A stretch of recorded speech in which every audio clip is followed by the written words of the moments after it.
നല്ല ടേസ്റ്റി ആയിട്ടുള്ള പെപ്പർ ചിക്കനാണ് ഇന്നത്തെ റെസിപ്പി. ഇതിനായി ആദ്യം ഒരു പാനിലേക്ക് വെളിച്ചെണ്ണ ഒഴിച്ച് പട്ടയും പെരിഞ്ചീരകവും ഒന്ന് സോട്ട് ചെയ്തെടുക്കാം. ഇനി ഇതിലേക്ക് ഇഞ്ചി നീളത്തിലരിഞ്ഞതും വെളുത്തുള്ളി ചതച്ചതും ചേർത്ത് വഴറ്റിയെടുക്കണം. ഇതൊന്ന് വഴന്നു വരുമ്പോൾ നമുക്ക് പച്ചമുളക് നീളത്തിലരിഞ്ഞതുകൂടി ഇതിലേക്ക് ചേർത്ത് കൊടുക്കാം.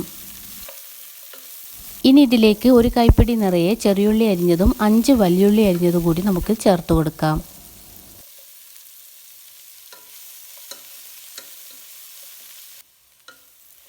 ഉള്ളി ഒന്ന് വഴന്നു വരുമ്പോൾ 1/4 ടീസ്പൂൺ മഞ്ഞൾപ്പൊടിയും 3 ടേബിൾ സ്പൂൺ കുരുമുളക് പൊടിയും ഉപ്പും ചേർത്ത് കൊടുക്കാം.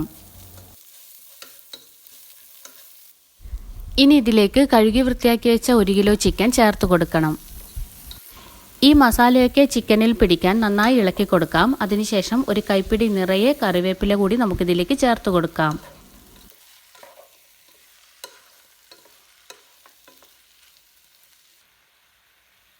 ഒരു 10 മിനിറ്റ് നമുക്കിതൊന്ന് മൂടി വെച്ച് വേവിച്ചെടുക്കാം.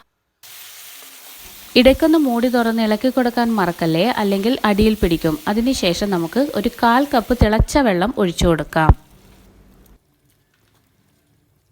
ഈ ഗ്രേവി ഒന്ന് വറ്റി വരേണ്ട താമസമേ ഉള്ളൂ. നമ്മുടെ പെപ്പർ ചിക്കൻ റെഡിയായി. നല്ല ടേസ്റ്റിയും ഈസി ആയിട്ട് ഉണ്ടാക്കാൻ പറ്റുന്ന ഒരു പെപ്പർ ചിക്കനാണ്. ഇനി ചിക്കൻ മേടിക്കുമ്പോൾ ഈ റെസിപ്പി ട്രൈ ചെയ്യാൻ മറക്കല്ലേ.